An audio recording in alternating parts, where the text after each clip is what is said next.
Hi everybody, it's Anand Chaudhary, a soon-to-be freshman at Monte Vista High School, and today I'm coming back with the trigonometry course. We're doing more proof problems, as you see, and we're going to start off on question number 6 today because that's what we left off on problem 5 last time. So we did problem 5, now we're on problem 6. Hope you guys are following along with all these proof problems because they're very good practice, and I really do recommend that before every video you actually do try doing it yourself before I go through it. So, why don't we head on into it? So our problem number 6 says cosecant A by cosecant A minus 1 plus cosecant A by cosecant A plus 1 is equal to 2 secant squared of A. So basically, again, we just have to remember that this over here, this the portion I underlined in red / the right side is what we're trying to get to, as this over here is what we're going to try playing around with to get to 2 secant squared A. So the first thing I notice is that since these are two fractions added together, what we can do is we can take the common denominator. And I'm sorry for any background noise there's maybe because, it's just a busy day for my family anyway. So, cosecant A minus 1, so cosecant of A minus 1 times cosecant of A plus 1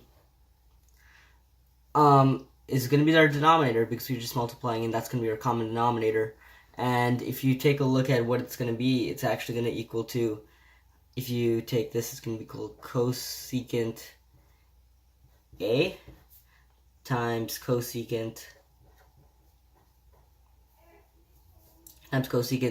A plus 1 times A plus 1 right over here. And then the second one over here, you're going to add, it's going to equal to plus cosecant A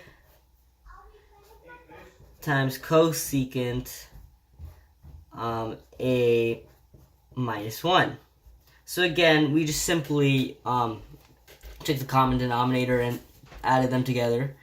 So if you're going to take a look at what we're going to do now is, first things first, I want to mention that this is A plus B, A minus B, so we can easily simplify that. So we're going to simplify that and the top by multiplying everything up on the top. So this over here is going to equal to cosecant squared of A plus cosecant A plus cosecant squared of A minus cosecant A. And I can already see that you can cancel out the cosecant A, but we'll leave that for just a moment from now. And if you're going to use the formula over here, what we're going to get is going to be cosecant squared of A minus 1, because we kind of just multiplied them, but there's a formula which you guys should all know. If not, please refer back to my algebra videos. So this formula basically gets you to cosecant squared of A minus 1. So anyways, now what we're going to do is from the get-go, I'm just going to, cancel these two out because I know that you can. Second, now we're going to have 2 cosecant squared of A by cosecant squared of A minus 1. And as I can see in the solution, there is a 2 in front of the secant squared. So what I'm going to do is I'm going to try making sure I can keep the 2 no matter what happens, because this is something we're going to need. See, I'm going to highlight it for you guys. There's a 2 here, 2 here. That's something in common, and so anything we have in common we're going to try keeping. Now using the formula cosecant A is equal to 1 by sine A, I'm going to basically simplify the cosecants. So I'm going to leave the 2 out here a little bit, and I'm going to make it 1 by sine squared of A, because that's what the top's going to equal to. And I'm going to divide it by 1 by sine squared A again, except you're going to subtract by 1.